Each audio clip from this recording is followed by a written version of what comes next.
Oluvannyuma lw'omukolokoto ennyo ku social media, Speaker Anita Among, Speaker wa Paalamenti w'eggwanga Uganda, asazeewo n'alangirira ky'agenda okuzzaako ku social media. Mukwano gwange ali eyampuliriza. Nkwanirizaako nnyo, otegeeza nti okola ky'amaanyi nnyo okwekumira ku mayingo gano aga UG Updates TV muganda wange. Mwebale nnyo ekyo gye mututuusaako engalo, mwebale nnyo byonna gye mukola. Mwebale omulimu gw'amaanyi gwe mukola ogwo ogw'okusubscribinga, ogw'obutaweera, ogw'okusharinga ne mwagaliza ne b'enganda bammwe nabo ne basharinga ne basubscribinga. Mwebale kuyimirizawo mayengo ga mukutu guno, mwebale kulaakulanya channel eno. Bannange mbeebaza byansusso mmwe abataddemu amaanyi, abataddemu obuvumu okukola omulimu gw'okusubscribinga, ogw'obutaweera, okulaba nga eddoboozi lyaffe lye tuteeka kuno lituuka wala, gwe mukwano gwange ali eyo ampuliriza. Baganda bange, mbaanirizaako mmwe abali emitala w'amayanja, abali South Africa, Qatar, Oman, UK, USA, Canada, Australia, abali e Dubai, abali Oman, mwenna mbalamusizzaako. Mukola omulimu gw'amaanyi nnyo, mukola omulimu gwa ttendo nnyo okulaba nga mwekumira ku mayingo ga UG Updates TV. Ate ne mugasharinga ne musubscribinga ne mugongerayo ne gatuukira ddala wala, buziba eddoboozi ne lisobola okuba nga lituuka ku oyo yennyini gwe tutagetinga okuba nga ligenda ne mutuukako gwe mukwano gwange ali eyo. Muganda wange, olunaku lwabadde lwa ggulo, oluvannyuma lwa Speaker Anita Among mwogerera amafuukuule, oluvannyuma lw'omwami Anderson Albert okwatibwa, ono Deputy Commissioner w'omu Kampala, aliko former deputy, bwe yakwatibwa n'aggalirwa ebizira. N'ono omukyala Nansubuga Harriet yakwatibwa wali eri nga yeekalakaasa ku Paalamenti ng'ennaku z'omwezi zaali mmeka awo, zaali nga 7 awo 8, ennaku z'omwezi awo yakwatibwa ku lunaku. Ennaku z'omwezi zaali nga 2 mukyala oyo we yakwatibwa ku Paalamenti ng'agezaako okwekalakaasa mu ngeri eya peacefully, kye tuyita peaceful demonstrator. Anita Among avuddeyo n'agamba nti nno okukwatibwa kw'oyo omukazi tekuli mu mikono gyange, si buvunaanyizibwa bwange, era sikinaamu mukono, sinaamu na ngalo. Bw'atyo wagambye. Jjukira wano ababaka baadde bavaayo emabegako awo nga bagamba nti no kuva ddi Paalamenti, poliisi ya Paalamenti ng'ekozesebwa okuba nga ekwata abantu obbaggalira mu makomera, kuva ddi? Ne bagamba Speaker Anita Among alekera okukozesa poliisi ya Paalamenti okukwata ababeera bamukriticizinga ku biki ebigenda obukyamu mu ofiisi ye. Gwe mukwano gwange ali eyo ampuliriza eyeekumira ku UG Updates TV. Kakati omukyala ono leero avuddeyo n'agamba nti okukwatibwa kwa Nansubuga tekuli mu mikono gyange, tekuli mu buvunaanyizibwa bwange, newankubadde kinkakatako nze okusinkana Nansubuga njogere naye ku konsaani zonna ezeetaagisa, kubanga omuntu wano okwekalakaasa mu ddembe kiri mu mateeka, agambye kiri mu mateeka, constitution ya wano Uganda ekiwagira bulungi nnyo.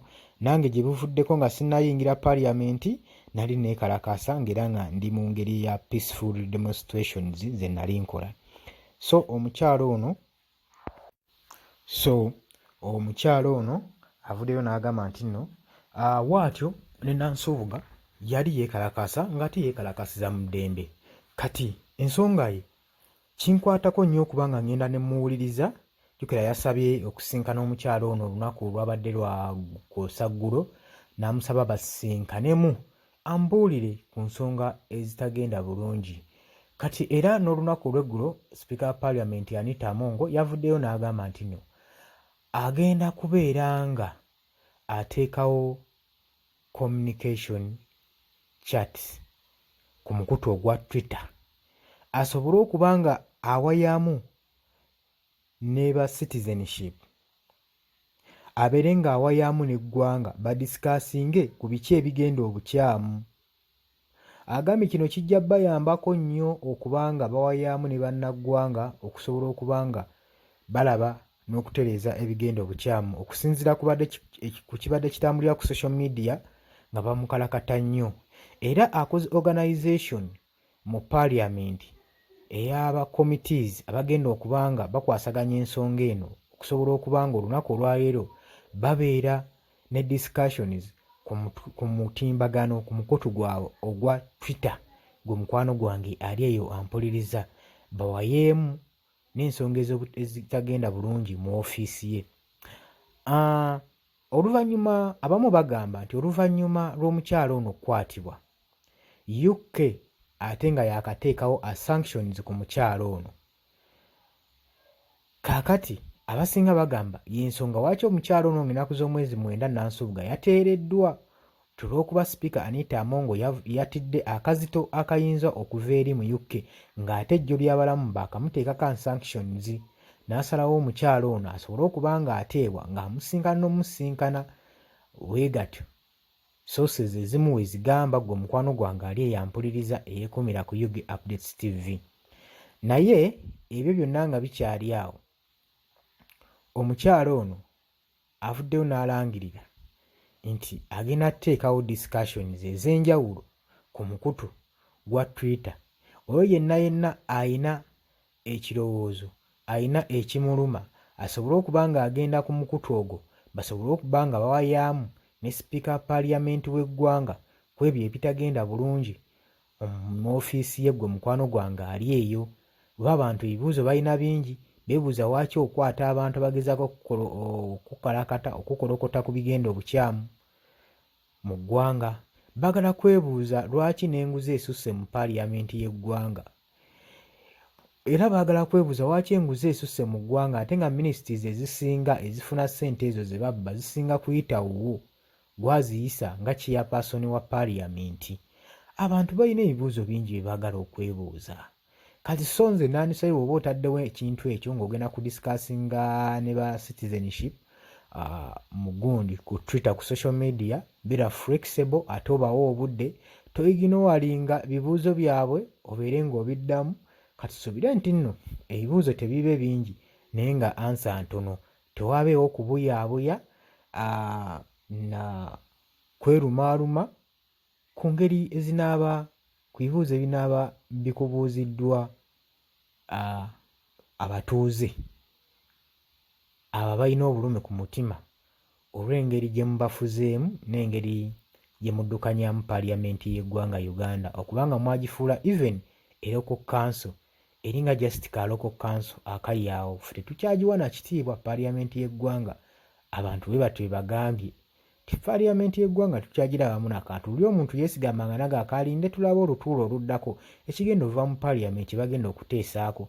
Naye kati bakitwala ng'ekintu ekiriyizo, lubeera ng'olukiiko lw'ekyalo olwa LC1 nga batudde ng'obanga balina gwe bagenda okugumbulula bateesa ku byababbi, tukoze tutya ababbi, tukoze tutya amakubo. Kati byebyo oluba okusondayo ssente ntugenda mubakwata bati ku kyalo ate kyamaani n'aziri ezimu naye ssente tezinnawera, ssente zigire. Ebyo abantu kati baabikoowa. Muyige enfuga entuufu mu bantu, bye muyina bibamala. Siraba lwaki n'ekitono kyewandiyambisiza munnaggwanga ate okibuzaabuza. Message eno egenda eri abakulembeze mmwe, olwedda olina ky'olinawo. Gundi wano yabadde ayogera Lutamaguzi ng'agamba ebiseera Robert Kyagulanyi we bali mu Parliament waliwo ssente ezayisibwanga.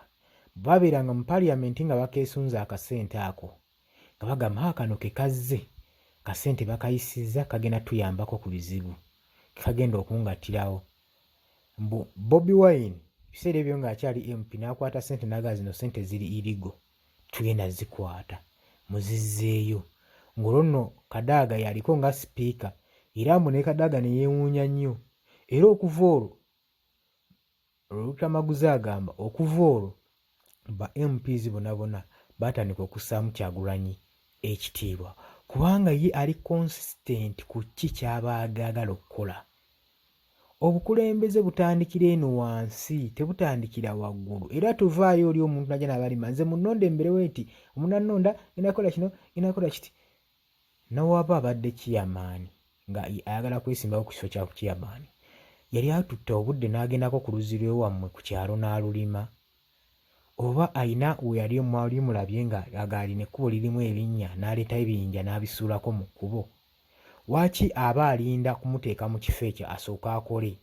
Beera exemplary, vva eno ng'ekintu okizimba waggulu, omusingi gw'osima gwe gugenda okukuwanirira eno waggulu gy'ojja. Katulaba abakulembeze abamu nga omusingi gwe baasima gwe gubajjayo. Kati nga muganda waffe ono Mpuuga yeesimira omusingi omubi, ye amanyi nti n'ebyobufuzi kugenda kubeerayo kubba ky'obbyeyo ng'ovaayo, y'ennono gy'atambulirako era ndowooza olaba kati gy'ali. Baganda bange temwerabira kusubscribinga.